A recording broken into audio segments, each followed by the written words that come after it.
একজন মানুষ শুরু করেছিলেন একটা প্রতিষ্ঠান, দারুল কিরাত, সেই 1950 সালে, ওই সময়ের আশেপাশে।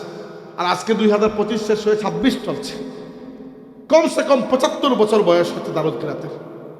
75 বছর বয়স ধরে একটা প্রতিষ্ঠান মানুষের মুখে মুখে আল্লাহর কোরআনের বিশুদ্ধ তিলাওয়াত শিক্ষা দিয়ে আসছে।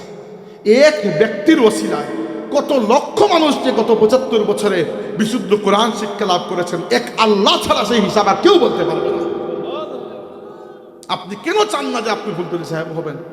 আপনি কেন চান না যে আপনি শাহজালাল হবেন, যুগের শাহজালাল, পরবর্তী যুগের শাহজালাল, যার হাতে লক্ষ লক্ষ মানুষ কালিমা শাহাদাত পাঠ করবে?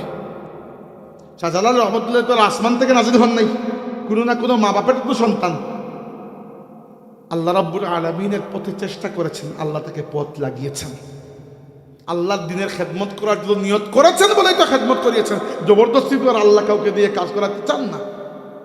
তো এজন্য আমি বলছি যে মনে রাখবেন, কোরআনুল কারীমের আওয়াজকে মানুষের কাছে পৌঁছে দিতে হলে আপনাদেরকে আরবি ভাষা শিখতে হবে।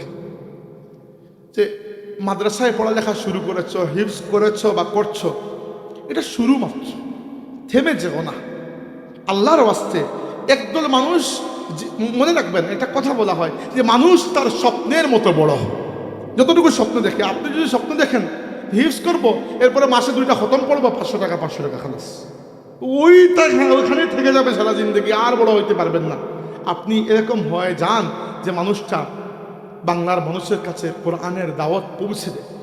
আমরা কেন একজন ফুলতলি সাহেব নিয়ে সন্তুষ্ট থাকবো? আমরা আপনাদের মধ্যে থেকে পরবর্তী জেনারেশনে আরো কমপক্ষে 1000 ফুলতলি সাহেব চাই ইনশাআল্লাহ। না হলে হবে না, তো লাগবে না আমাদের ফুলতলি সাহেব। আরো এক ফুলতলি সাহেব যে খেদমত করে গেছেন, যদি আমরা পরবর্তী জেনারেশনে 1000 ফুলতলি সাহেব আরো বানাইতে না পারি, কিন্তু এই দিনের খেদমতকে আমরা কিভাবে এগিয়ে নিয়ে যাব বলেন? যে আপনারা হিফজ শেষ করে মাদ্রাসায় ভর্তি হবেন তো, ওকে, কামিল পাস করবেন কমপক্ষে, করবেন তো ইনশাআল্লাহ। আর আরবি ভাষা এবং ইংরেজি ভাষা দুইটাই শিখবেন তো? শিখবেন। আমি দুইটাই জানি, ইংরেজি একটু বেশি ভালো জানি, আর আমি ইউরোপে থাকি, এই জন্য মনে হয় একটু চর্চা হয়ে গেছে। আগে তো ভালো জানতাম না।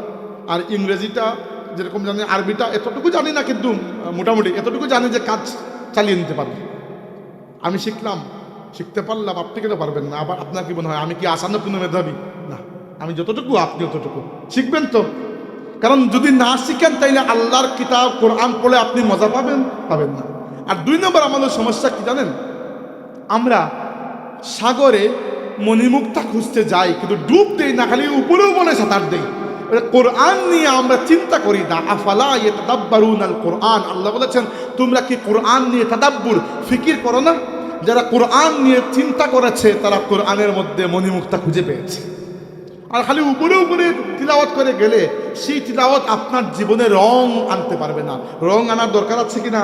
সিবগাতাল্লাহ ওয়া মান আহসানু মিনাল্লাহি সিবগা, আল্লাহর রঙে রঙিন হও। আল্লাহর রংটা পাবেন কোন জায়গা থেকে? সাহাবা কেরাম তো সরাসরি আল্লাহ নবীর কাছ থেকেই আল্লাহর রং পেয়ে গেছেন। এখন তো আর আল্লাহ নবী সরাসরি আমাদের সামনে হাজির নয়। আল্লাহর রসুল তার পেছনে 2টা জিনিস দেখে গেছেন। তারাকতু ফীকুম আমরাইন, তোমাদের জন্য 2টা জিনিস রেখে যাচ্ছি।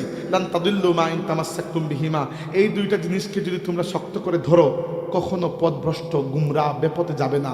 একটা হচ্ছে কিতাব আল্লাহ, আল্লাহর কিতাব কোরআন, আর একটা সুন্নাত রাসূলিহি, তার রাসূলের সুন্নাত। আয়াতুল কুরসি কেন বলা হয়? আয়াত শব্দের অর্থ কি?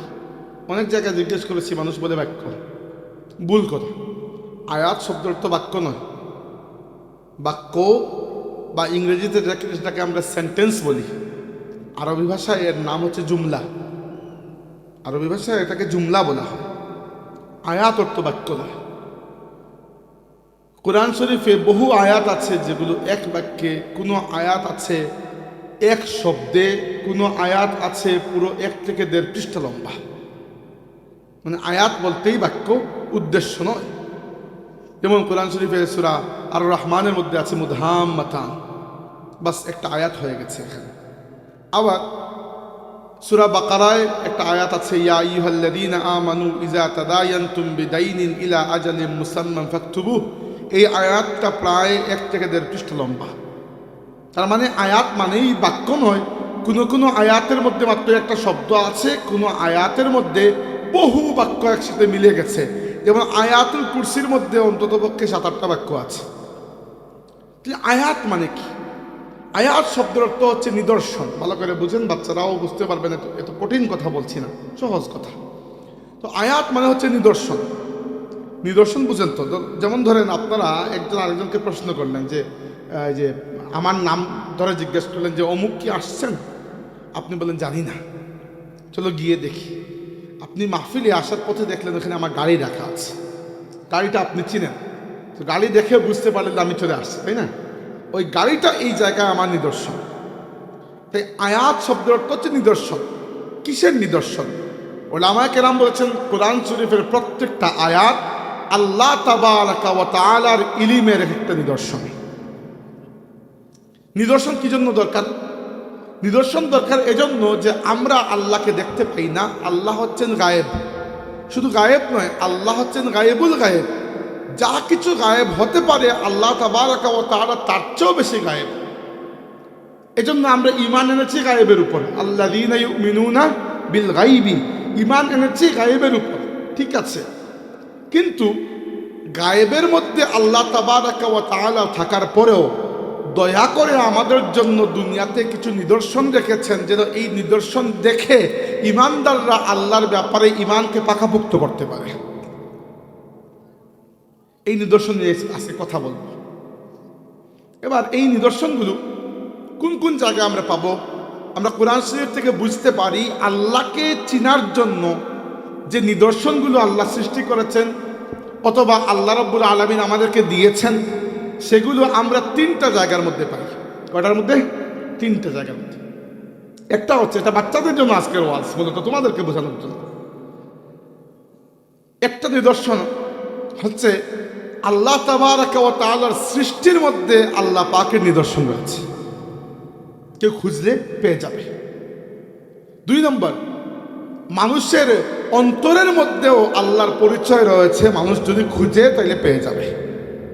3 নম্বর, কোরআনের মধ্যে আল্লাহর নিদর্শন রয়েছে, মানুষ খুঁজলে পেয়ে যাবে।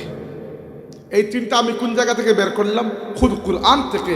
আল্লাহ বলেছেন সানুরিহিম আয়াতিনা ফিল আফাকি ওয়া ফি আনফুসিহিম হাত্তা ইয়াতাবায়্যানা লাহুম আন্নাহুল হক। আমি আমার বান্দাদেরকে আমার এই সৃষ্টির মধ্যে এবং তাদের অন্তরের মধ্যে এমন নিদর্শনগুলো দেখাবো যেন তারা বুঝতে পারে আমার এই নিদর্শন অর্থাৎ কোরআন একটি হক কিতাব। তার মানে আল্লাহর নিদর্শন কয়টা আমরা জানি না, অনেকগুলা। কিন্তু নিদর্শন খুঁজতে হলে, আল্লাহকে পরিচয় করার জন্য যে নিদর্শন দরকার, সেই নিদর্শন খুঁজতে হলে আমরা খুঁজে পাই হয় আল্লাহর সৃষ্টির মধ্যে, নইলে আমাদের অন্তরের মধ্যে, নইলে কোরআনের আয়াতের মধ্যে। এই 3 জায়গা ছাড়া অন্য কোনো জায়গায় আল্লাহকে পরিচয় করার মতো নিদর্শন খুঁজে পাওয়া সম্ভব নয়। এবার এক এক করে বলি কি নিদর্শন। আল্লাহর সৃষ্টির মধ্যে আল্লাহর নিদর্শন আছে। এই জন্য আল্লাহ বলেছেন তার সৃষ্টিকে দেখার জন্য। আল্লাহ বলেছেন আফালা ইয়ানজুরুনা ইলাল ইবলি কাইফা খুলিকাত। এই কাফিররা কি দেখে না উটের দিকে তাকিয়ে আমি আল্লাহ উটকে কিভাবে একটা ইউনিক প্রাণী হিসাবে সৃষ্টি করেছি? উটের মতো কোনো সৃষ্টি দুনিয়াতে নাই। কি জন্য? উটের মধ্যে একটা ইউনিক বৈশিষ্ট্য আছে। সেটা হচ্ছে উট একবার পানি পান করে 20 থেকে 25 দিন পর্যন্ত ওই পানি তার নিজের ভেতরে স্টোর করতে পারে। যখন পিপাসা আসে তখন পানি নিচ থেকে নিয়ে আসে, গলা ভিজায়, আবার নিচের মধ্যে দিয়ে দেয়। এই একটা শক্তি আল্লাহ দিয়েছে, অন্য কোনো প্রাণীর এই শক্তি নাই।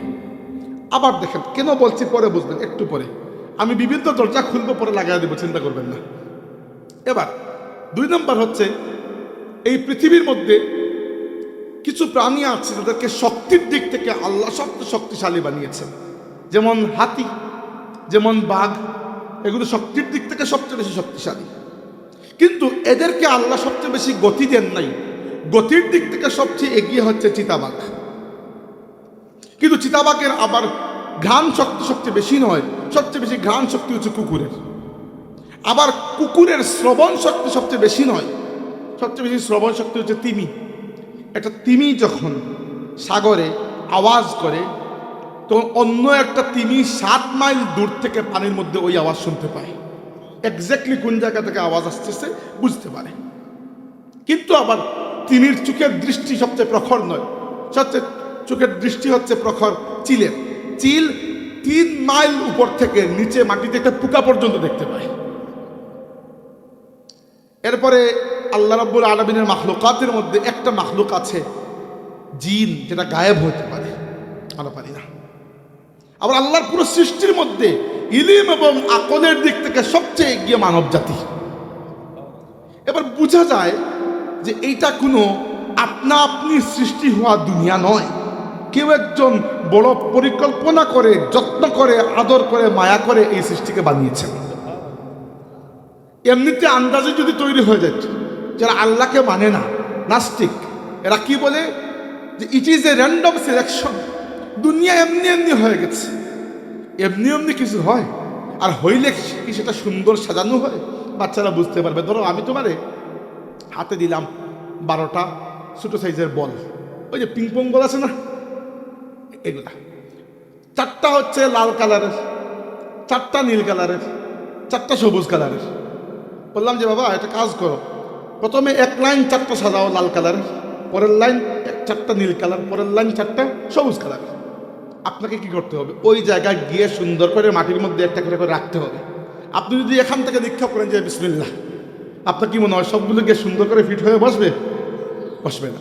এজন্য আল্লাহর সৃষ্টির দিকে তাকালে বোঝা যায় এত সুন্দর সৃষ্টি, এত সিস্টেমের মধ্যে চলছে, এটা কেউ একজন সৃষ্টিকর্তা ছাড়া অন্য কারো পক্ষে, একজন বুদ্ধিমান পরম পরাক্রমশালী পরম শক্তিধর সৃষ্টিকর্তা ছাড়া এমনি এমনি এই সৃষ্টি অস্তিত্বে আসার কোনো সম্ভাবনা নাই।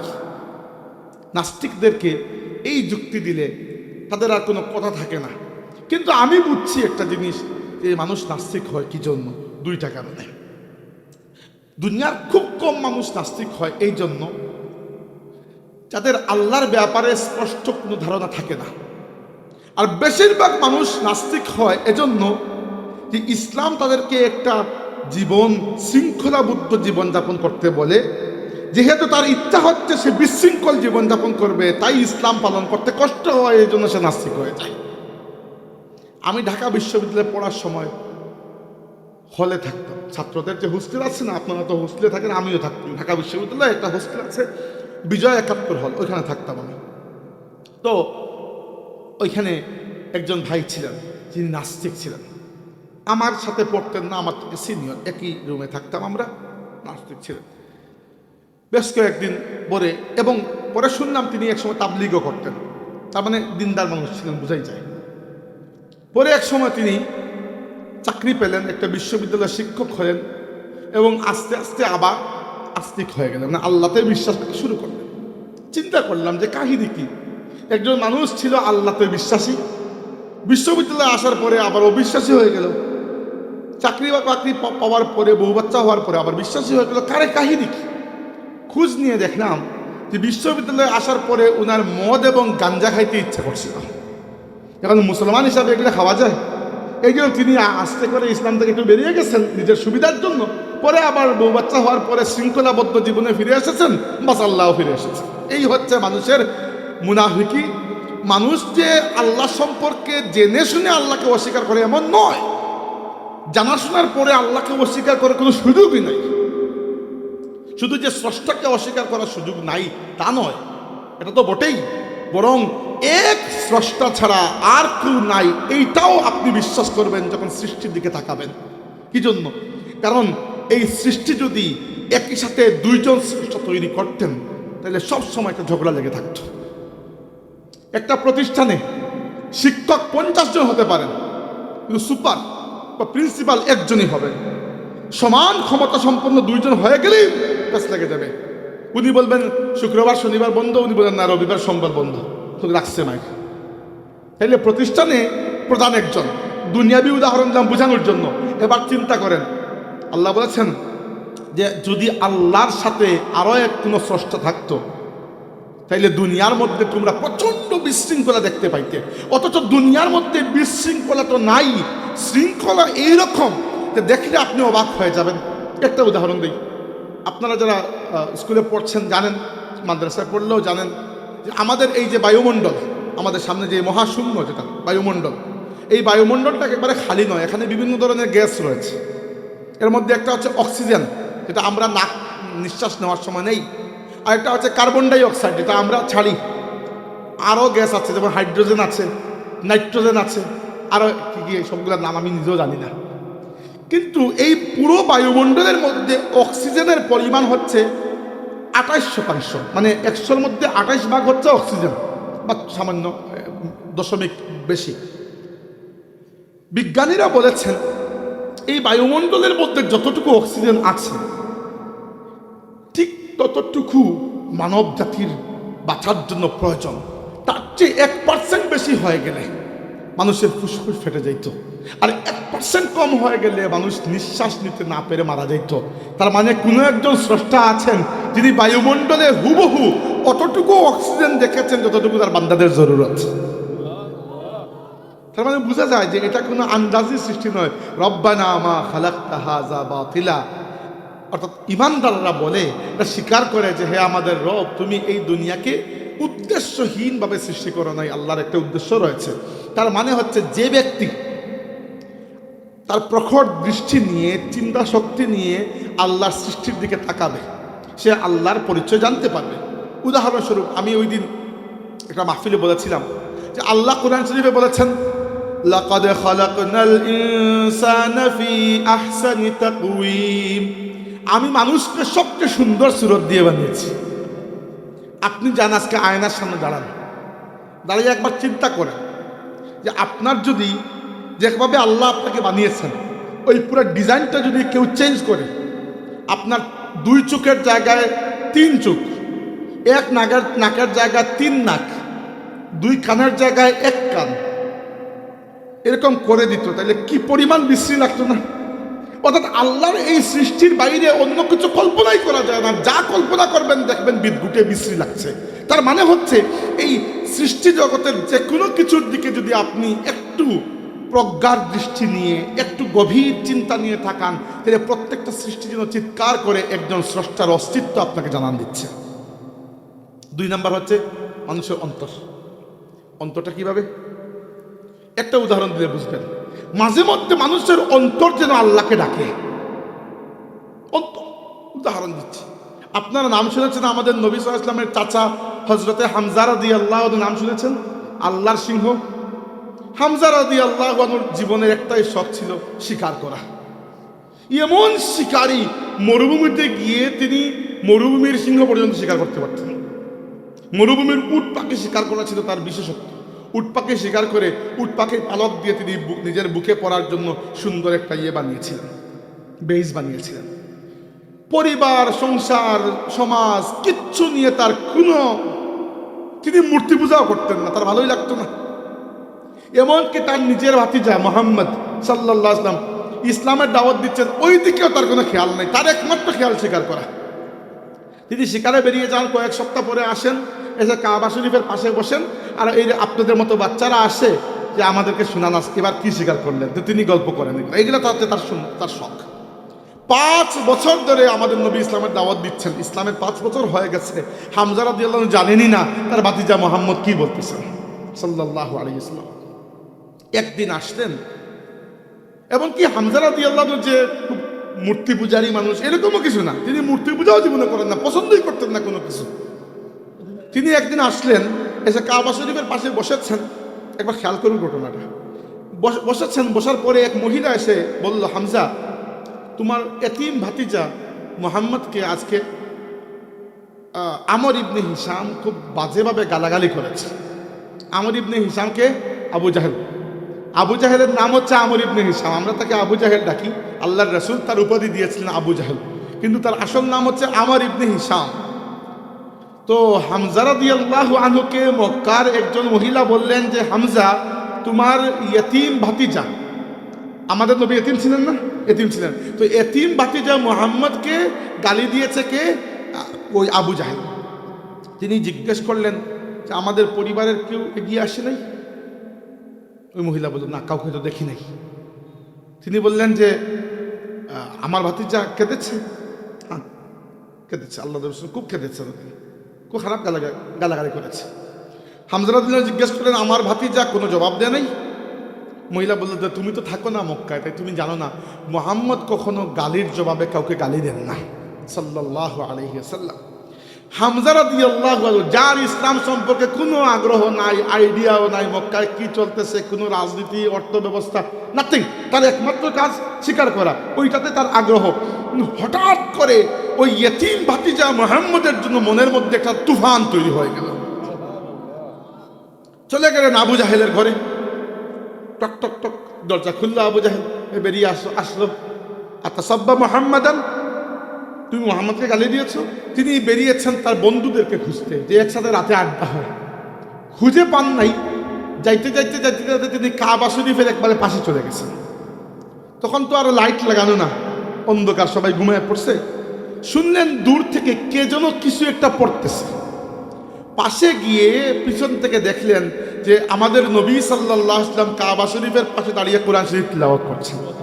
নামাজের মধ্যে দাঁড়িয়ে, নফল নামাজ, তখন নামাজ ফরজ হয় নাই। আল্লাহর রাসূল সাল্লাল্লাহু আলাইহি ওয়াসাল্লাম সকালে কিছু নফল নামাজ পড়তেন, রাতে কিছু নফল নামাজ পড়তেন। নফল নামাজের মূল উদ্দেশ্য ছিল কোরআন তিলাওয়াত করা। উমর বললেন যে আজকে শুনব মুহাম্মদ কি বলেন, এটা খালি শুনি কি নাকি কি পড়েন, আর মানুষের কানে পৌঁছাইলেই নাকি মানুষের অন্তর পরিবর্তন হয়ে যায়, দেখি আজকে আমার অন্তর পরিবর্তন হয় কিনা, এটা শুনবো। এখন দেখেন, তিনি তো মক্কার মধ্যে খুব টাফ মানুষ, তাই না? সামনে বসে যদি শুনেন তাহলে তো বেইজ্জতি, মানুষ বলে হে তুমিও দেখি চলে গেছো। এই জন্য বেইজ্জতি এড়ানোর জন্য তিনি কি করলেন, ঠিক আল্লাহর রাসূল কাবা শরীফের যে পাশে আছেন তিনি ঠিক উল্টা পাশে চলে গেলেন, গিয়ে কাবা শরীফের গিলাফের মধ্যে ঢুকে গেলেন। গিলাফ তো ভারী, তাই না? অনেক ভারী, গিলাফ তো অনেক ভারী কাপড়ের। আর গিলাফের ভেতর দিয়ে আস্তে আস্তে আস্তে আস্তে আস্তে আস্তে হেঁটে হেঁটে দেওয়াল ধরে ধরে তিনি এমন সাইডের জায়গা চলে আসলেন যে আল্লাহর রসুলের একবারে সামনে সামনে চলে আসলেন। মাঝখানে দেওয়াল, গিলাফ কাবা শরীফের, আর উমর রাদিয়াল্লাহু আনহু গিলাফের ভেতরে, দেওয়াল আর গিলাফের মধ্যখানে, আর আল্লাহর রসুল একটু দূরে দাঁড়িয়ে তিলাওয়াত করছেন কাবার দিকে ফিরে। তো তখন তো মাক্কি সূরাগুলো নাজিল হচ্ছে। মক্কা শরীফে আল্লাহ নবী আছেন। মাক্কি সূরা আর মাদানী সূরা চিনেন তো আপনারা? পার্থক্য কি? কিছু পার্থক্য আছে। মাক্কি সূরা কোনগুলা? অনেকে বলবেন যেগুলা মক্কায় নাজিল হয়েছে। না, মাক্কি সূরা হচ্ছে যেগুলো আল্লাহর নবী হিজরত করার আগে নাজিল হয়েছে, আর মাদানী সূরা হচ্ছে যেগুলো আল্লাহর নবী মদিনা শরীফে হিজরত করার পরে নাজিল হয়েছে। বুঝতে পেরেছেন বৈশিষ্ট্য কি পার্থক্য?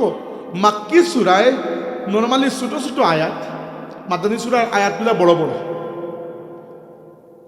আমারে যদি আপনি উপরে সূরাটা মাক্কি না মাদানী এটা ঢেকে দেন, আর আমাকে যদি দুইটা আয়াত পড়ার সুযোগ দেন, আমি বলতে পারবো মাক্কি না মাদানী, কারণ আমার প্যাটার্ন জানা হয়ে গেছে।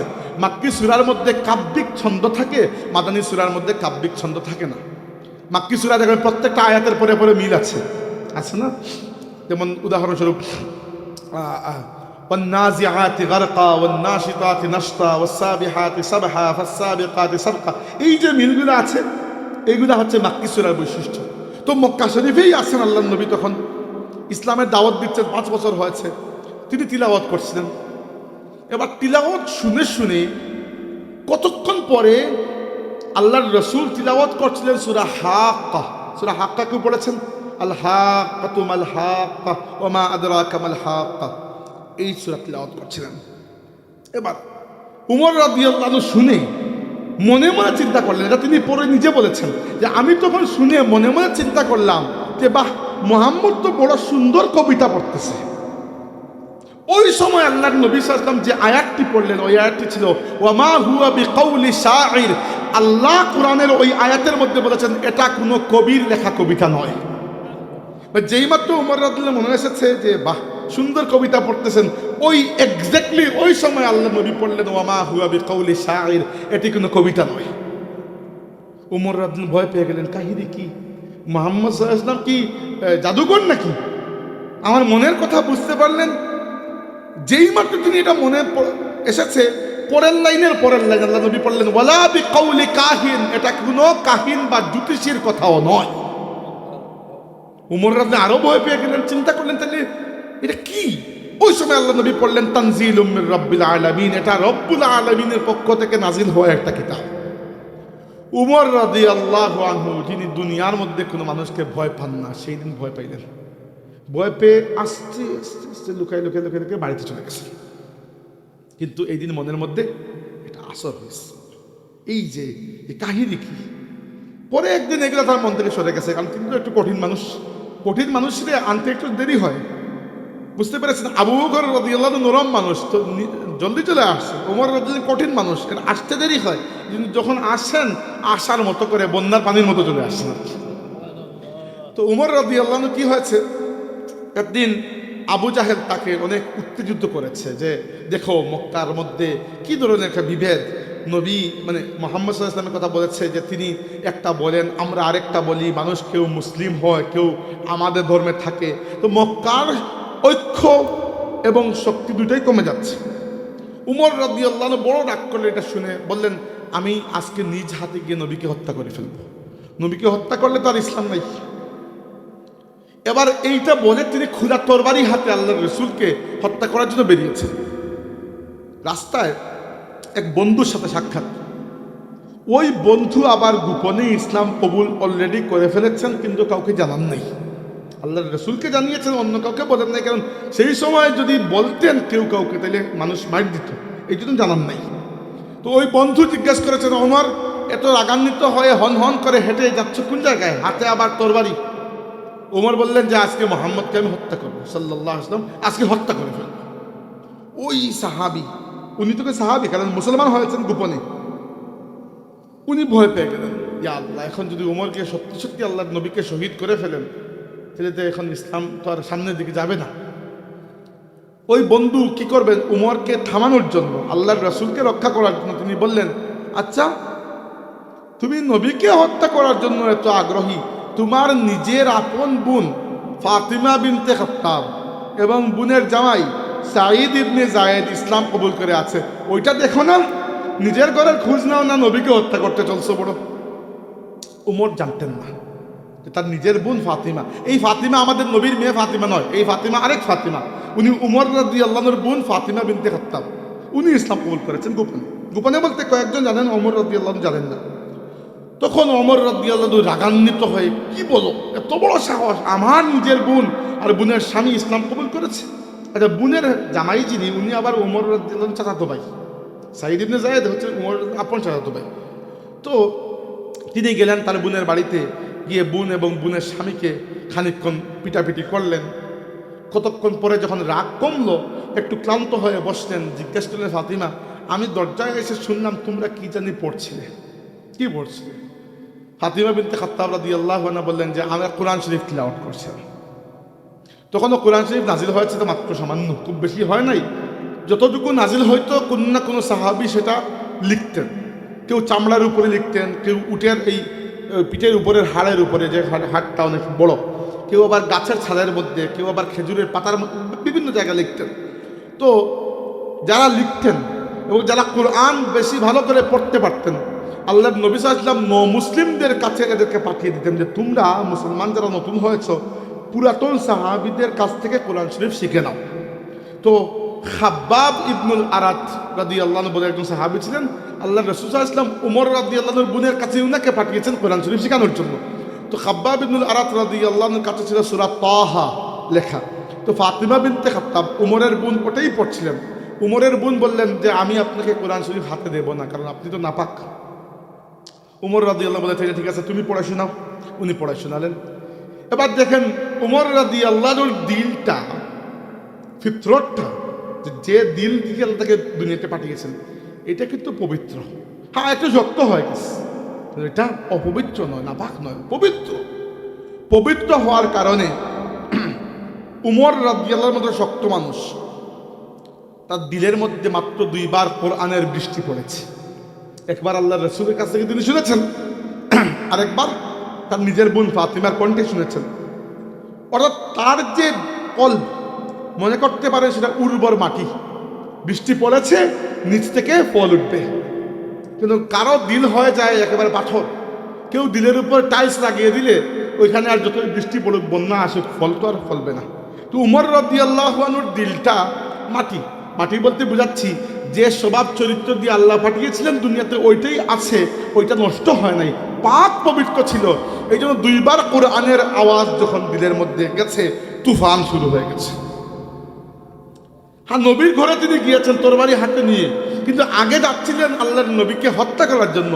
এখন তো যাচ্ছেন কিন্তু নিশ্চিত নয় কি জন্য যাচ্ছেন, কারণ মাথা একটু নড়ে গেছে যে কি করব কি করব। এখন গেছেন, যাওয়ার পরে সাহাবীরা আটকিয়েছেন যে ওমর, তোমার যদি নিয়ত ভালো হয় তাহলে তো ওয়েলকাম, আর নিয়ত যদি খারাপ হয় আল্লাহর নবীর কাছে যাওয়ার আগে আমাদের সাথে লড়াই করতে হবে। ওমর রাদিয়াল্লাহু আনহু তখন আর কোনো কিছু চিন্তা না, ওদেরকে সরিয়ে জাস্ট রাসূলুল্লাহ সাল্লাল্লাহু আলাইহি ওয়াসাল্লামের সামনে চলে গেছেন। এবার সামনে গিয়ে যখন দাঁড়িয়েছেন তখন তো বুঝতেই পারছেন ইসলাম কবুল করাও তো এত সহজ বিষয় না যে হুট করে ফেলছেন। তিনি তো খুব শক্ত মানুষ, চিন্তা করতেছেন, ভেতরে তুফান চলতেছে। দেখেন এসেছিলেন কি কাজে, আর সেই কাজ বাদ দিয়ে ভেতরে চলতেছে তুফান। রাসূল সাল্লাল্লাহু আলাইহি ওয়াসাল্লাম খুব বুঝলেন যে উমর একটা ডাইলেমার মধ্যে, উমর একটা দুটানার মধ্যে আছেন। তো আল্লাহ নবী সাল্লাল্লাহু আলাইহি ওয়াসাল্লাম কি করলেন, উমর রাদিয়াল্লাহু আনহু জামা ধরে নিচের দিকে এরকম টান দিলেন। যেই মাত্র আল্লাহ রসুলের হাত মুবারক লেগেছে, উমর রাদিয়াল্লাহু আনহু ব্যালেন্স রাখতে পারলেন না, জাস্ট একটু নিচু হয়ে গেলেন। আর যেই মাত্র হাঁটু মুড়ে বসেছেন, জবান দিয়ে বেরিয়ে আসলো আশহাদু আল্লা ইলাহা ইল্লাল্লাহু ওয়া আশহাদু আন্না মুহাম্মাদার রাসূলুল্লাহ। দুইবার কোরআনের আওয়াজ উমরের দিল থেকে যেন কালিমা শাহাদাত বের করে নিয়ে এসেছিল। তো কেউ যদি তার দিলের মধ্যে একটু ঝুঁকে দেখে তাহলে আসলেই সে সেখানে রবকে পাবে। কেন পাবে জানেন? কারণ মানুষের দেহকে আল্লাহ সৃষ্টি করেছেন মাটি দিয়ে। মানুষ বলতে এখানে আদম উদ্দেশ্য, মানুষ বলতে আমি শুধু আদমকে বোঝাচ্ছি। আদম আলাইহিস সালামের দেহকে আল্লাহ মাটি দিয়ে বানিয়েছেন, তাই না? পুরো দেহ মাটি দিয়ে বানালেও দেহের মধ্যে একটা উপাদান আছে যেটাকে আল্লাহ মাটি দিয়ে বানান নাই। উলামায়ে কেরাম বলেছেন বেশিরভাগ সম্ভব এটাকে আল্লাহ নূর দিয়ে বানিয়েছেন। সেটা কি? সেটা হচ্ছে রূহ। আল্লাহ পাক বলেছেন ওয়া নাফাখতু ফীহি মির রূহি, আমি আল্লাহ নিজে আদমের মধ্যে আমার পক্ষ থেকে রূহকে ফুঁকে দিয়েছি। রূহ আল্লাহরই সৃষ্টি, এবং যে রূহ অন্য কেউ সৃষ্টি করেছে, কিন্তু আল্লাহ মাটি দিয়ে যে রূহকে বানান নাই এটা প্রায় নিশ্চিত। কি দিয়ে বানিয়েছেন জানি না, বোঝা যায় যে নূর দিয়েই বানিয়েছেন। ওইটাকে আল্লাহ নিজে আদমের মধ্যে ফুঁকে দিয়েছেন। এবার যে রূহ আল্লাহর পক্ষ থেকে আদমের মধ্যে গেছে, আপনার কি মনে হয় সেই রূহের মধ্যে কি আল্লাহর পরিচয় থাকবে না?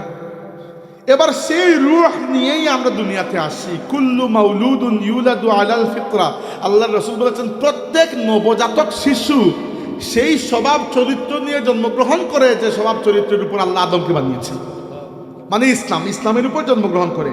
ফা আবাওয়াহু ইউহাউইদানিহি ওয়া ইউনাসসিরানিহি ওয়া ইউমাজ্জিসানিহি, এরপরে কোন শিশুর মা বাবা তারে হিন্দু বানায়, কেউ খ্রিস্টান, কেউ বৌদ্ধ, কেউ ইহুদি, কেউ নাসারা ইত্যাদি ইত্যাদি। ওইটা পরিবেশের কারণে হয়। এই জন্য আপনারা কি জানেন, একেবারে বাচ্চা নাবালক শিশু যদি মারা যায়, আর দুনিয়াতে তাকে সেভাবেই তার শেষ অনুষ্ঠান হবে। যে ধর্মের নাগরিক সে, যে ধর্মের অনুসারী সে, অর্থাৎ মুসলমান হইলে কবর দেওয়া হবে, হিন্দু হইলে জ্বালানো হবে। কিন্তু কোনো নবজাতক শিশু জাহান্নামে যাবে না, কারণ প্রত্যেকটা নবজাতক শিশু ইসলামের উপরই জন্মগ্রহণ করেছে। পরবর্তীতে তার মা বাপ এবং পরিবেশ তাকে অন্য ধর্মে নিয়ে যায়। এটা কি জন্য? কারণ ওই শিশু যে রূহটা নিয়ে জন্মগ্রহণ করেছে, নবজাতক শিশুর রূহ এখনো পচে যায় নাই, কুফরির কালিমা অন্ধকার সেখানে লাগে নাই, শিরকের নাপাক দুর্গন্ধ সেখানে লাগে নাই। এই বাচ্চাটা এখনো পাক পবিত্র আছে। ওই বাচ্চাটা যদি মারা যায়, দুনিয়াতে তার স্ট্যাটাস হবে তার মা বাপের মতো, কিন্তু আখিরাতে আল্লাহ রাব্বুল আলামিন তাকে জাহান্নামে পোড়াবেন না, কারণ সে তো জাহান্নামে যাওয়ার মতো কোনো কাজই তো করে নাই। বুঝতে পেরেছেন বিষয়টা? তাইলে আল্লাহর নিদর্শন কোন কোন জায়গায় পাওয়া যায়? একটা হচ্ছে আল্লাহর সৃষ্টির মধ্যে, আরেকটা হচ্ছে মানুষের অন্তরে, 3 নম্বর আল্লাহর নিদর্শন পাওয়া যায় কোরআনের আয়াতের মধ্যে। এটা গল্প বলি আপনাদেরকে, গল্প বললে বুঝবেন। আপনারা জানেন অনেকেই যে বাচ্চা কাচ্চারা তো এখন খুবই শিক্ষিত, বুদ্ধিমান। আমরা তো ছোটোকালে বোকা ছিলাম, কিছুই জানতাম না। তো আপনারা অনেক কিছু জানেন মাশাল্লাহ। এবার মিশরের এক সময়কার বাদশাদেরকে বলা হতো ফেরাউন। ফেরাউন কারো নাম নয়, ফেরাউন হচ্ছে উপাধি। মিশরে যারা বাদশা ছিল আগে, এখন না, আজ থেকে 3000 বছর আগের ঘটনা, 3000 নয়, 3500 বছর আগের ঘটনা, 4000 বছর আগের ঘটনা। তখন মিশরের যে বাদশারা ছিল এদেরকে কি বলা হতো? ফেরাউন। ইংরেজিতে বলা হয় ফারাও। তো মুসা আলাইহিস সালামের সময় যে ফেরাউন ছিল, তার নাম ফেরাউন নয়, তার উপাধি ছিল ফেরাউন, তার নাম ছিল রামসিস। এবার মিশরের মানুষের একটা অভ্যাস ছিল, অদ্ভুত অভ্যাস। সেটা হচ্ছে তাদের রাজা বাদশাহ মারা গেলে এরা রাজা বাদশার দেহকে কবর দিত না, মমি বানিয়ে রেখে দিত। মমি কি, আপনারা যদি কেউ কখনো মিশর যান, মিশরের জাদুঘরের মধ্যে মমি দেখবেন, বা আর ইন্টারনেটে সার্চ দিয়ে দেখতে পারেন। মমি হচ্ছে তারা এক ধরনের কেমিক্যাল বা ঔষধ দিত, তো শরীর থেকে সব পানি এবং যত ধরনের হাইড্রেশন সব সরে যেত। শরীরটা ধরে, আমি উদাহরণ দিচ্ছি বোঝানোর জন্য, শরীরটা হয়তো শুটকির মতো। মাছকে যেরকম রোদে পড়িয়ে শুটকি বানায় না, শুটকি মানে কি, মাছ থেকে সব ময়েশ্চার বের করে নিত, মাছ শুটকি হয়ে যায়। মানুষের দেহ থেকে সব পানি বের করে নিত, মানুষের দেহটা হয়ে যেত, চামড়াটা হয়তো শুটকির মতো, তো এর জন্য পচতো না। এরপরে প্যাকিং করে বিভিন্ন কিছু দিয়ে তারা রেখে দিত ওই পিরামিডের মধ্যে, এবং রেখে দেওয়ার সময় সাথে সোনার রূপাও দিয়ে দিত। এটা তাদের রাজা বাদশাদেরকে তারা সম্মান দিত এইভাবে মারা যাওয়ার পরে। পরবর্তীতে আধুনিক যুগে এসে সেই মমিগুলো সেখান থেকে কেউ উদ্ধার করেছে, করে মিশরের এই মিউজিয়ামের মধ্যে রেখেছে। আমি নিজে মিশরে ছিলাম, আমি নিজে মমিগুলো দেখেছি। আচ্ছা, তো রাজা বাদশাহ তো আর একজন না, অনেক রাজা বাদশাহ ছিল, কিন্তু কারো লাশ পাওয়া গেছে, কারো মমি পাওয়া গেছে পরবর্তীতে খোদাই করে, কারো মমি পাওয়া যায় নাই। কেন পাওয়া যায় না? চুরি করে নিয়ে যেত মমিগুলোকে বিক্রি করার লোভে। তো কিছু মমি পাওয়া গেছে। 1880 বা 81 সালে মিশরের নীল নদের কিনারায় বিজ্ঞানীরা যখন খোঁড়াখুড়ি করছেন, কিছু বিজ্ঞানী আছেন না মাটি ঘুরেন বলে এদেরকে ইংরেজিতে, তো এরা খোঁড়াখুড়ি করার সময় একটা মমি তারা আবিষ্কার করলেন, একটা মমি পাওয়া গেল। তো খোঁজ নিয়ে জানা গেল ওই মমিটা হচ্ছে সেই ফেরাউনের মমি, যে ফেরাউন মুসা আলাইহিস ইসলামের সময় ডুবে মারা গিয়েছিল। বুঝতে পেরেছেন? সেই ফেরাউন। তো মমিটা কি করা হলো, মিশরের মিউজিয়ামে জাদুঘরের মধ্যে রেখে দেওয়া হলো। 1950 সালের দিকে দেখা গেল যে ওই মমিটা আস্তে আস্তে নষ্ট হয়ে যাচ্ছে। সাধারণত মমিগুলো নষ্ট হয় না, থাকে এভাবে, কিন্তু এই মমিটা নষ্ট হয়ে যাচ্ছে। কেন নষ্ট হয়ে যাচ্ছে এইটা বুঝার মতো প্রযুক্তি মিশরের হাতে তখন ছিল না, ছিল ফ্রান্সের হাতে। এই জন্য ফেরাউনকে বিমানে তুলে পাঠানো হইল ফ্রান্সে, মমিকে পাঠানো হইল ফ্রান্সে। ফ্রান্সে একটা কমিটি গঠন করা হইলো, কয়েকজন বড় বড় বিজ্ঞানী দিয়ে, চিকিৎসা বিজ্ঞানী আরো হ্যান অনেক কিছু, যে এই মমিটাকে রেস্টোরেশন, নতুন করে সুন্দর করে এটাকে আবার ঠিকঠাক করা যেন পচে না যায়। তো এই দলের মধ্যে একজন ছিলেন ডক্টর মরিস বুকাই, একজন ফ্রান্সের একজন বড় বিজ্ঞানী চিকিৎসক, ডক্টর মরিস বুকাই। তিনি এই মমি নিয়ে যখন গবেষণা করলেন, যখন তিনি বুঝতে পারলেন এই মমিটা পচে যাচ্ছে এই জন্য যে এই মমি যেটা, যার মমি, এই ব্যক্তি পানিতে ডুবে মারা গেছে, তার শরীরের মধ্যে প্রচুর লবণ, সাগরে ডুবে মারা গেছে। কিন্তু একটা সমস্যা, তিনি পড়লেন একটা দুটানার মধ্যে। হ্যাঁ, মমি টমি ঠিক করা হলো, মমি আবার মিশরে পাঠানো হলো, এটা সব শেষ। তার মনের মধ্যে একটা সন্দেহ রয়ে গেল। সন্দেহ হচ্ছে কি, যে এই যে মমিটা, সাধারণত অন্য কোনো মিশরি বাদশা পানিতে ডুবে মারা যায় না, সবাই নর্মালি মারা গেছে, নর্মালি তাদের দেহকে মমি করা হয়েছে, এটা নর্মাল জিনিস। কিন্তু পানিতে ডুবে যদি কেউ মারা যায় তাহলে লাশের দ্রুত পচে যায়, লাশটা দ্রুত পচে যায়। 1 2 নম্বর হচ্ছে এই যে ফেরাউনের মমি যেটা, এটা এমন নয় যে যত্ন করে কেউ রেখে দিয়েছিল, এটা মিশরের কিয়ে থেকে, পিরামিড থেকে বহু আগে চুরি হয়ে গিয়েছিল। চুর কোনো জায়গায় বিক্রি করে দিয়েছে, এক হাত থেকে আরেক হাত পরিবর্তন হতে হতে কেউ হয়তো ফেলে গেছে, পরবর্তীতে মাটি পানি তার উপরে জমে গেছে, এরপরে নীল নদের পাশ থেকে এটাকে আবার খুলে বের করা হয়েছে। তিনি চিন্তা করলেন এতদিন পর্যন্ত এইরকম অরক্ষিত অযত্নে থাকা অবস্থায় এই মমিটা তো মাটির সাথে মিশে যাওয়ার কথা, এটা এখনো অক্ষত আছে কিভাবে? এই তিনি খোঁজ করলেন ইতিহাসের মধ্যে। হ্যাঁ, ইতিহাসে এটা তিনি পেলেন যে তৎকালীন যুগের ফেরাউন যে ছিল সে ডুবে মারা গেছে, বাস এতটুকু তথ্য। তিনি ধর্মগ্রন্থের মধ্যে খুঁজলেন, তিনি একজন খ্রিস্টান, অতএব তিনি খুঁজলেন বাইবেলের মধ্যে। বাইবেলের 2টা ভার্সন, ওল্ড টেস্টামেন্ট আর নিউ টেস্টামেন্ট, 2টার মধ্যেই খুঁজলেন। ওইখানে পেলেন ওল্ড টেস্টামেন্টের মধ্যে লেখা আছে যে মুসার সময় ফেরাউন যে সে ডুবে মারা গিয়েছিল। তিনি চিন্তা করলেন, আরে বাবা, ডুবে তো মারা গেছে, আমিও জানি। আমার কথা হচ্ছে এই মমিটা এখনো অক্ষত কিভাবে? ওটা তো পানি, ওই যে মাটির সাথে মিশে যাওয়ার কথা, যত্ন করে তো কেউ রাখে না, অযত্ন তো এখানে চিপার মধ্যে পড়ে আছে, এতদিন পর্যন্ত ওটা অক্ষত আছে কিভাবে? তিনি একটু খোঁজ খবর নিলেন যে অন্য কোনো জায়গা থেকে তথ্য পাওয়া যায় কিনা। তথ্য পেলেন, তাকে কিছু মুসলমান ছাত্র বলল যে কোরআন শরীফের মধ্যে আপনি হয়তো এর একটা জবাব পেতে পারেন। যদি কোরআন শরীফ স্টাডি করলেন, জ্ঞানী মানুষ কোরআন শরীফ স্টাডি করলেন, ওইখানে পেলেন যে ফেরাউন যখন মুসা আলাইহিস সালামকে ধাওয়া করছিল, জানেন তো আপনারা, তো তারা যখন ফালাম্মা তারা আল জামানি ক্বালা আসহাবু মুসা ইন্না লামুদরিকুন, যখন তারা সাগরের কিনারে আসলো, মুসার উম্মত বলল, হায় রে মুসা, তুমি তো ডুবাই মারবা আমাদেরকে। নাফরমান তো, এই জন্য বলছে যে হায় মুসা, আগে তো খালি ফেরাউন মারতো, এখন দেখি পিছন থেকে ফেরাউন মারতেছে, আমাদের সাগর মারতেছে আমাদেরকে। মুসা বললেন যে ইন্না মাইয়া রব্বি সাইয়াহদিন, ভয় পাও না, আল্লাহ আমাদের সাথে আছেন, আমাদেরকে হেদায়েত দান করবেন, গাইড দিবেন। ফাওহাইনা ইলা মুসা আন ইদরিব বিআসাকাল বাহর ফানফালাখা ফাকানা কুল্লু ফিরকিন কাত-তাউদিল আযীম। আল্লাহ বলেছেন যে আমি মুসাকে বললাম, মুসা তোমার হাতের লাঠি দিয়ে সাগরে বাড়ি দাও। মুসা বাড়ি দিলেন, সাগরের পানি ফেটে দুই পাশে সরে গেল, রাস্তা হয়ে গেল। মুসা আলাইহিস সালাম তার পুরো জাতি নিয়ে সেখান থেকে পার হয়ে চলে গেলেন। ফেরাউন আসলো, ফেরাউন জানতো যে মুসা পার হয়েছে, আমি পারবো না, এটা মুজিজাত। কিন্তু ফেরাউনের ইগো, অহংকারের মধ্যে লাগছে না যে তুমি মুসা কেমনে আমার রেখে যাও, ওই অহংকারে তারা থামতে দেন না, সেও চলে গেছে সাগরের মধ্যে। পানি দুই পাশ থেকে আবার চলে এসেছে এবং ফেরাউনের পুরো বাহিনী ডুবে সেখানে মারা গেছে। আচ্ছা, পুরো বাহিনী যখন ডুবছিল, আপনারা কি জানেন, ফেরাউন যখন ডুবে যাচ্ছিল তখন সে কালিমা পড়েছে। সে বলেছে আমানতু বিরাব্বি মুসা ওয়া হারুন, আমি মুসা এবং হারুনের রবের উপর ঈমান আনলাম। আল্লাহ বলছেন না, এখন হবে না, মারা যাচ্ছ, আযাব দেখার পরে আর ঈমান এনে লাভ আছে? পরীক্ষা শেষ, 3 ঘন্টা আপনার বাড়িতে চলে গেছেন, গিয়ে হঠাৎ করে মনে হলো হায় রে, উত্তরটা তো ভুল দিয়ে আসছি, এখন হাতা বের করে লেখে লাভ আছে? পরীক্ষা তো শেষ। তো আল্লাহ কি বলেছেন, আল আনা ওয়াকাদ আসাইতা ক্বাবলু ওয়া কুনতা মিনাল মুফসিদিন, এখন কেন ঈমান আনছো? এর আগে তো তুমি বড় হেডম ছিল, তোমার বড় বেটাগিরি ছিল, তুমি দুনিয়াতে বড় ফাসাদ করেছো, এখন কেন? এখন কোনো কাজ হবে না। আল ইয়াউমা নুনাজ্জিকা বিবাদানিকা লিতাকুনা লিমান খালফাকা আয়া। ফিরআউন, আল্লাহ বলছেন যে আজকে তোমার ঈমানকে আমি কবুল করব না, কিন্তু মনে রাখবে তোমার দেহকে আমি আল্লাহ কিয়ামত পর্যন্ত সংরক্ষণ করে রাখবো। কিন্তু কিয়ামত পর্যন্ত আল্লাহর বিরুদ্ধে বিদ্রোহী যে নাফরমান আছে, তোমার দেহ তার জন্য একটা শিক্ষা হতে পারে।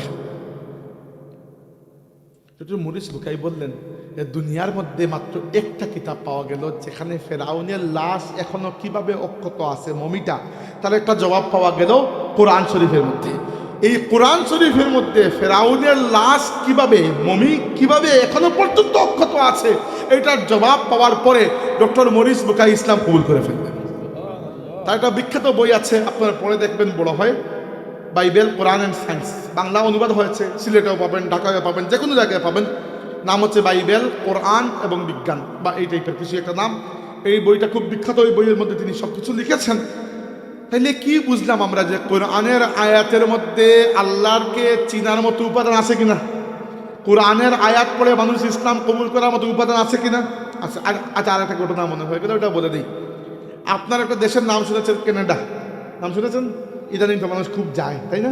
আমি যাই নাই, আমি অন্যান্য দেশে গেছি, কানাডা যাই নাই আর কি। যাই হোক, তো কানাডার একটা শহর আছে, নাম হচ্ছে টরন্টো। টরন্টোতে একটা বড় বিশ্ববিদ্যালয় আছে, টরন্টো বিশ্ববিদ্যালয়। ওই বিশ্ববিদ্যালয়ের একজন অধ্যাপক ডক্টর কিথ এল মোর, তার নাম ডক্টর কিথ এল মোর। উনি কিসের অধ্যাপক, কোন বিষয়ের বিশেষজ্ঞ? উনি হচ্ছেন এমব্রিওলজির বিশেষজ্ঞ।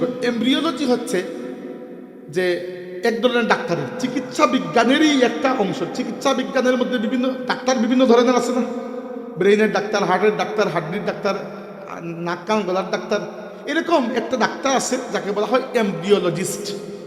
এরা কি করে? এরা ওষুধ করে না, এদের কাজ হচ্ছে মায়ের পেটের মধ্যে শিশু কিভাবে বেড়ে উঠছে, কোন পদ্ধতিতে, এইটা নিয়ে যারা গবেষণা করে, পড়ালেখা করে, এদেরকে কি বলা হয়? এমব্রিওলজিস্ট। আর এই ধরনের বিদ্যাকে বলা হয় এমব্রিওলজি। বাংলাতে বলা হয় ভ্রূণ বিদ্যা। ভ্রূণ বলা হয় ওই যে মায়ের পেটের মধ্যে যে ফিটাস, এটাকে ভ্রূণ বলা হয় বাংলায়। তো ডক্টর কিথ এল মুর কোনো তুই ডাক্তার না যে আপনার বাজারে ফার্মেসি দিচ্ছেন। ডক্টর কিথ মুর হচ্ছেন সেই বিজ্ঞানী যার লেখা বই এমব্রিওলজির ছাত্ররা পড়ে অনার্স পাস করে, তারা ক্লাসের বই, এত বড় বিজ্ঞানী তিনি একবার সৌদি আরবের জেদ্দা বিশ্ববিদ্যালয়ে, কিং আব্দুল আজিজ বিশ্ববিদ্যালয় জেদ্দায়, অনেক আগের কথা, 1980-র দিকে বা 70-এর দিকে হবে, তিনি একবার একটা সেমিনার করতে আসলেন, বক্তৃতা দিতে আসলেন। তো বক্তৃতা তার নিজের সাবজেক্টের উপরে, ইসলামের উপর নয়, তিনি মুসলমানও নয়, তিনি খ্রিস্টান। বক্তৃতা দিলেন ডাক্তারি মানে মেডিকেল সায়েন্সের উপরে। বক্তৃতা দেওয়ার পরে কয়েকদিন থাকলেন, ঘুরে দেখলেন তো ওই বিশ্ববিদ্যালয়ের মুসলিম ছাত্র যারা চিকিৎসা বিজ্ঞানের মুসলিম ছাত্র, এরা বলল যে স্যার আমরা তো আপনার লেখা পড়ে ডাক্তার হচ্ছে না, আপনার লেখা বই আমাদের মেডিকেলে পড়ানো হয়, আপনি এত বড় একজন অধ্যাপক, আপনি এখনো পর্যন্ত মায়ের পেটের মধ্যে শিশু কিভাবে বড় হয়, বেড়ে ওঠে, কোন কোন স্টেজে কীরকম আকার কীরকম শেপ থাকে, এটা নিয়ে আপনি গবেষণা করেছেন, যা পেয়েছেন যদি এমন হয় যে 1450 বছর আগের কোনো কিতাবের মধ্যে হুবহু ওইটা ওইভাবে লেখা আছে, আপনি কি মানবেন? তিনি বললেন কিভাবে সম্ভব? আল্ট্রাসোনোগ্রাফি আবিষ্কার হওয়ার আগ পর্যন্ত তো ওটা দেখা তো সম্ভব না।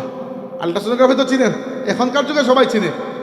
গর্ভবতী মায়েদের পেটের মধ্যে বাচ্চার কি অবস্থা না অবস্থা দেখার জন্য ডাক্তার যে উপরে যে স্ক্যানিংটা করে ওটাকে বলা হয় আল্ট্রাসাউন্ড বা আল্ট্রাসোনোগ্রাফি। তো আল্ট্রাসোনোগ্রাফির বয়স তো খুব বেশি দিন না, হয়তো ম্যাক্সিমাম আসছে 50-60 বছর আগেই তো আবিষ্কার হয়েছে, এক সময় তো ছিল না এগুলা। ডক্টর মরিস বুকাই বললেন প্রশ্নই উঠে না, 1400 বছর আগের কিতাবে যখন কোনো আল্ট্রাসোনোগ্রাফি আবিষ্কার হয় নাই, মায়ের পেটের মধ্যে শিশু কিভাবে বেড়ে ওঠে ওটা তো জানা অসম্ভব বিষয়। তারা কোরআন শরীফ খুলে দিয়ে দিল তাকে, ইংরেজি অনুবাদ সূরা মুমিনুনের মধ্যে আল্লাহ পাক মায়ের পেটের মধ্যে শিশু কিভাবে বেড়ে ওঠে, বিজ্ঞান যা কিছু আবিষ্কার করেছে এক্স্যাক্টলি হুবহু স্টেজ বাই স্টেজ আল্লাহ পাক ক্লিয়ারলি বয়ান করে দিয়েছে।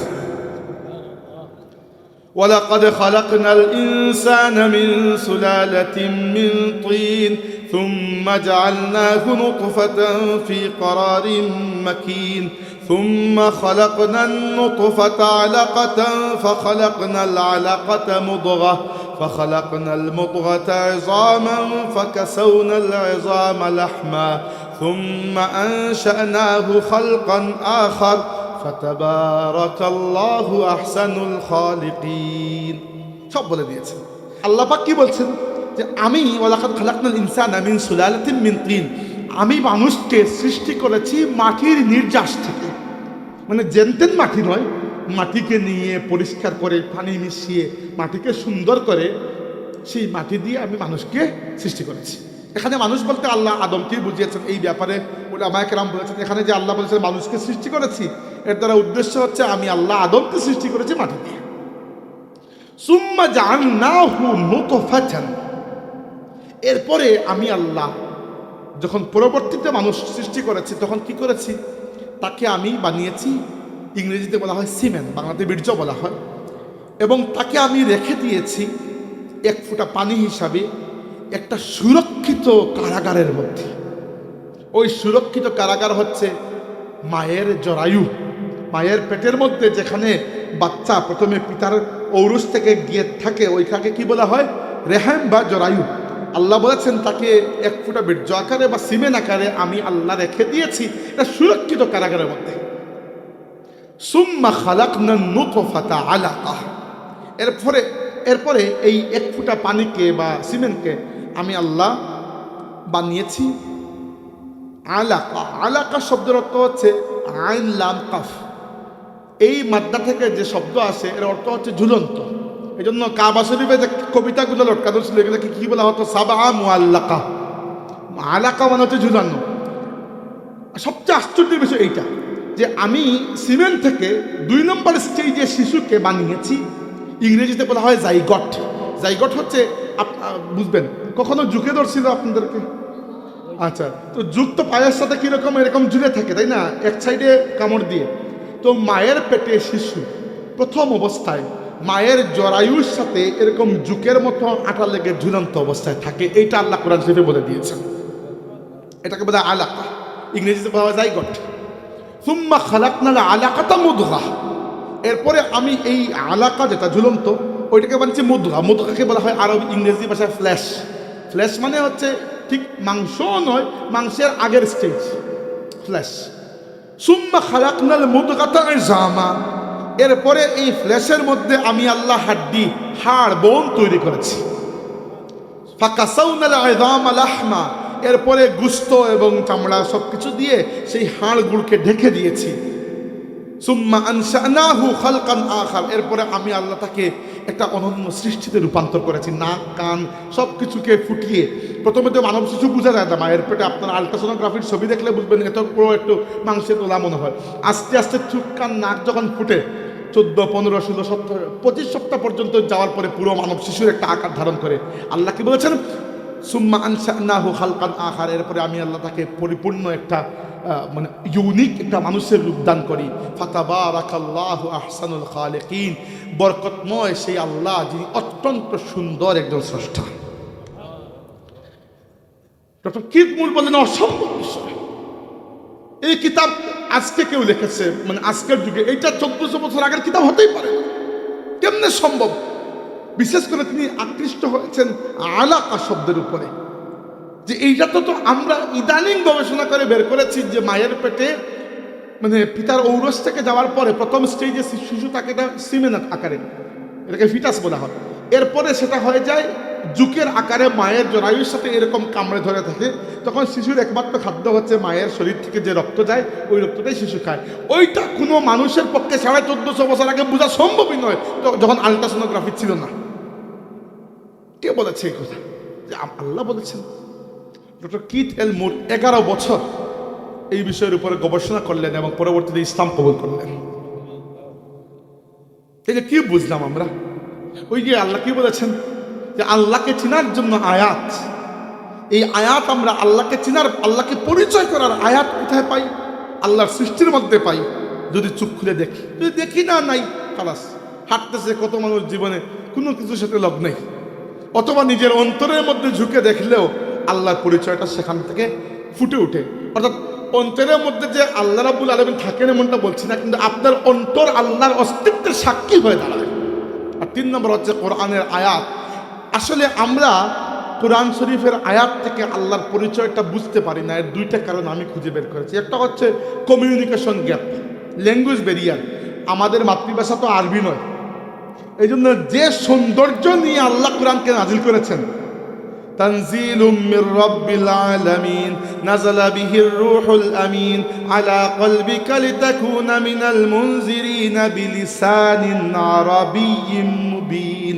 আল্লাহ বলেছেন যে আমি কোরআনকে সুস্পষ্ট আরবি ভাষায় নাজিল করেছি। আমরা তো আরবি বুঝি না, এই জন্য আমাদের সমস্যা কি? আমরা কোরআন শরীফ পড়ে মজাও পাই না, জিকির করি অর্থ জানি না, তাসবিহ পড়ি অর্থ জানি না, দোয়া করি অর্থ জানি না, আজান দিই অর্থ জানি না, তিলাওয়াত করি অর্থ জানি না। না জানলে কি হয়? আমরা খালি খতম পড়াই, খতম পড়ে সুবহানাল্লাহ সুবহানাল্লাহ সুবহানাল্লাহ সুবহানাল্লাহ শেষ। অথচ যদি অর্থের দিকে খেয়াল করে কেউ পড়তো, আপনার কি মনে হয় মনের অনুভূতিটা ডিফারেন্ট হইতো না? আমি যদি এখন এখানে বসে চাইনিজ ভাষায় ওয়াজ করতাম, আপনি শুনতেন, যতই আবেদনময়ী আবেগী ওয়াজ শুনতেন না, কিছু বুঝতে পারতেছেন না কি শুনে কি হবে, লাভ কি? এই আমাদের সমস্যাটা হচ্ছে। এই জন্য বাচ্চারা, আমি তোমাদেরকে বলছি যে মাদ্রাসায় পড়ালেখা শুরু করেছ, হিফজ করেছ বা করছো, এটা শুরু মাত্র, থেমে যেও না। আল্লাহর ওয়াস্তে একদল মানুষ, মনে রাখবেন একটা কথা বলা হয় যে মানুষ তার স্বপ্নের মতো বড়, যতটুকু স্বপ্ন দেখে। আপনি যদি স্বপ্ন দেখেন হিফজ করবো, এরপরে মাসে 2টা খতম পড়বো, 500 টাকা 500 টাকা খালাস, ওইখানে থেকে যাবে সারা জিন্দগি, আর বড় হইতে পারবেন না। আপনি এরকম হয়ে যান যে মানুষটা বাংলার মানুষের কাছে কোরআনের দাওয়াত পৌঁছে দেয়। আমরা কেন একজন ফুলতলি সাহেব নিয়ে সন্তুষ্ট থাকবো? আমরা আপনাদের মধ্যে থেকে পরবর্তী জেনারেশনে আরো কমপক্ষে 1000 ফুলতলি সাহেব চাই ইনশাআল্লাহ। না হলে হবে না, তো লাগবে না আমাদের ফুলতলি সাহেব। আরো এক ফুলতলি সাহেব যে খেদমত করে গেছেন, যদি আমরা পরবর্তী জেনারেশনে 1000 ফুলতলি সাহেব আরো বানাইতে না পারি, কিন্তু এই দিনের খেদমতকে আমরা কিভাবে এগিয়ে নিয়ে যাবো বলেন? একজন মানুষ শুরু করেছিলেন একটা প্রতিষ্ঠান, দারুল কিরাত, সেই 1950 সালে, ওই সময়ের আশেপাশে। আর আজকে 2025 শেষ হয়ে 26 চলছে। কমসে কম 75 বছর বয়স হচ্ছে দারুল কিরাতের। 75 বছর বয়স ধরে একটা প্রতিষ্ঠান মানুষের মুখে মুখে আল্লাহর কোরআনের বিশুদ্ধ তিলাওয়াত শিক্ষা দিয়ে আসছে। এক ব্যক্তির ওসিলায় কত লক্ষ মানুষ যে গত 75 বছরে বিশুদ্ধ কোরআন শিক্ষা লাভ করেছেন, এক আল্লাহ ছাড়া সেই হিসাব আর কেউ বলতে পারবে না। আপনি কেন চান না যে আপনি ফুলতলি সাহেব হবেন? আপনি কেন চান না যে আপনি শাহজালাল হবেন, যুগের শাহজালাল, পরবর্তী যুগের শাহজালাল, যার হাতে লক্ষ লক্ষ মানুষ কালিমা শাহাদাত পাঠ করবে? শাহজালাল রহমতুল্লাহ তো আসমান থেকে নাজিল হন নাই, কোনো না কোনো মা বাপের তো সন্তান। আল্লাহ রাব্বুল আলামিনের পথে চেষ্টা করেছেন, আল্লাহ তাকে পথ লাগিয়েছেন। আল্লাহর দিনের খেদমত করার জন্য নিয়ত করেছেন বলেই তো খেদমত করিয়েছেন। জবরদস্তি করে আল্লাহ কাউকে দিয়ে কাজ করাতে চান না। তো এজন্য আমি বলছি যে মনে রাখবেন, কোরআনুল কারীমের আওয়াজকে মানুষের কাছে পৌঁছে দিতে হলে আপনাদেরকে আরবি ভাষা শিখতে হবে। আমাদের মাদ্রাসাগুলোর অবস্থাও দিন দিন খারাপ হয়ে যাচ্ছে। কামিল পাশ করে ছেলেরা বেরিয়ে যায়, আরবিতে নামই লিখতে পারে না। কি অদ্ভুত বিষয়, নাম লিখতে পারে না। এরকম কামিল পাশ করা মৌলবী আমি দেখেছি। পরে ওয়াজের মাহফিলে চলে আসলেন, পড়ালেখা তো করেন নাই, ওয়াজ কি করবেন, পরে এসে খালি লাইলা আর মজনু এই কাহিনী বলেই জিন্দগি যাচ্ছে। খালি কিচ্ছা, খালি কিচ্ছা কি জন্য? কারণ যে সময় পড়ার কথা ওই জন্য পড়েন নাই তো। আপনি কোরআন হাদিস পড়ে বুঝতে পারতেছেন না, কি ওয়াজ করবেন? হাদিয়া তো নিয়ে নিয়েছেন, এখন ওয়াজ তো কিছু করতে হবে। এই হচ্ছে অবস্থা। এইটা করা যাবে না, মনে রাখবেন। এজন্য আমি আপনারা ছোট বাচ্চা, আপনাদের কাছে অনুরোধ করছি যে আপনারা হিফজ শেষ করে মাদ্রাসায় ভর্তি হবেন তো? ওকে, কামিল পাস করবেন কমপক্ষে, করবেন তো ইনশাআল্লাহ। আর আরবি ভাষা এবং ইংরেজি ভাষা দুইটাই শিখবেন তো? শিখবেন। আমি দুইটাই জানি, ইংরেজি একটু বেশি ভালো জানি। আর আমি ইউরোপে থাকি, এই জন্য মনে হয় একটু চর্চা হয়ে গেছে। আগে তো ভালো জানতাম না। আর ইংরেজিটা যেরকম জানি, আরবিটা এতটুকু জানি না, কিন্তু মোটামুটি এতটুকু জানি যে কাজ চালিয়ে নিতে পারবে। আমি শিখলাম, শিখতে পারলাম, আপনি কেন পারবেন না? আবার আপনার কি মনে হয় আমি কি আসান্য কোনো মেধাবী? না, আমি যতটুকু আপনি ততটুকু শিখবেন তো। কারণ যদি না শিখেন তাইলে আল্লাহর কিতাব কোরআন পড়ে আপনি মজা পাবেন না। আর 2 নম্বর আমাদের সমস্যা কি জানেন? আমরা সাগরে মণিমুক্তা খুঁজতে যাই, কিন্তু ডুব দেই না, খালি উপরেও বলে সাঁতার দেই। কোরআন নিয়ে আমরা চিন্তা করি না। আফালা ইয়াতাদাব্বারুনাল কোরআন, আল্লাহ বলেছেন তোমরা কি কোরআন নিয়ে তাদাব্বুর, ফিকির করো না? যারা কোরআন নিয়ে চিন্তা করেছে তারা কোরআনের মধ্যে মণিমুক্তা খুঁজে পেয়েছে। আর খালি উপরে উপরে তিলাওয়াত করে গেলে সেই তিলাওয়াত আপনার জীবনে রং আনতে পারবে না। রং আনার দরকার আছে কিনা? সিবগাতাল্লাহ ওয়া মান আহসানু মিনাল্লাহি সিবগা, আল্লাহর রঙে রঙিন হও। আল্লাহর রংটা পাবেন কোন জায়গা থেকে? সাহাবা কেরাম তো সরাসরি আল্লাহর নবীর কাছ থেকেই আল্লাহর রং পেয়ে গেছেন। এখন তো আর আল্লাহর নবী সরাসরি আমাদের সামনে হাজির নয়। আল্লাহর রসুল তার পেছনে 2টা জিনিস দেখে গেছেন। তারাকতু ফীকুম আমরাইন, তোমাদের জন্য 2টা জিনিস রেখে যাচ্ছি। লান তাদিল্লু মা ইন তামাসসাকতুম বিহিমা, এই 2টা জিনিসকে যদি তোমরা শক্ত করে ধরো কখনো পথভ্রষ্ট গুমরাহ বেপথে যাবে না। একটা হচ্ছে কিতাব আল্লাহ, আল্লাহর কিতাব কোরআন, আর একটা সুন্নাত রাসূলিহি, তার রাসূলের সুন্নাত। তাইলে আমি আপনাদেরকে অনুরোধ করছি, আপনারা কোরআন শেখার জন্য প্রথমে কোরআন শরীফ বিশুদ্ধ করে তিলাওয়াত করতে পারে, ওটা ফরজ, ওটা কোনো নফল কাজ নয়। 2 নম্বর, আপনারা হাফিজি মাদ্রাসার ছাত্র বেশিরভাগই তাদের হিফজ করবেন ইনশাআল্লাহ। হিফজ করে শেষ নয়, এরপরে আপনারা মাদ্রাসায় কামিল পাস করবেন, পারলে বিশ্ববিদ্যালয়ে ভর্তি হবেন, সেখান থেকেও পাস করবেন। এটা কোনো কঠিন কিছু নয়। আমি করতে পারলাম, আপনি কেন পারবেন না? আমি তো আদিলটা কিছু না, আপনার মতোই। 3 নম্বর হচ্ছে বিশেষ গুরুত্ব দিয়ে আপনি আরবি ভাষা শিখবেন, সাথে ইংরেজিটাও শিখবেন, কারণ দুনিয়াতে চলার ক্ষেত্রে কাজে লাগবে। তাহলে কি হবে? আপনি আল্লাহর কিতাব যখন পড়বেন তখন বুঝতে পারবেন, অনুবাদকের দৃষ্টি দিয়ে পড়া লাগবে না, সরাসরি বুঝতে পারবেন যে আপনার পরওয়ারদিগার আপনার সাথে কি বলতে চাইতেছেন। বুঝতে পেরেছেন? আচ্ছা, এবার তাইলে কি বললাম আমরা? আর বেশি লম্বা ওয়াজ করবেন না, 1 ঘন্টা অলরেডি হয়ে গেছে। 2-3 মিনিটের মধ্যে কথা শেষ করে ফেলবো।